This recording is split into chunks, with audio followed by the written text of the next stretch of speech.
उसे मालूम था थोड़ी देर तक शमशेर दादा का गुस्सा ठंडा हो जाना था और उसके बाद उसने फौरन कबीर दादा को माफ़ कर देना था।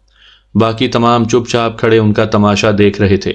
फरहाना का चेहरा गुस्से से सुर्ख पड़ा हुआ था। उसका बस नहीं चल रहा था कि शमशेर दादा को कच्चा चबा डालती।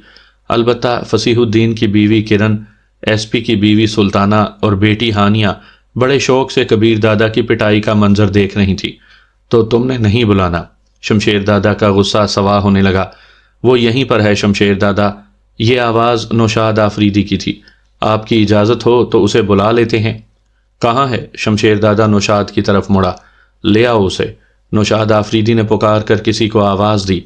उसी वक्त अंदरूनी कमरे से डरी सहमी तनावुश बरामद हुई। उसके अकब में दो मुसल्लह अफराद चल रहे थे।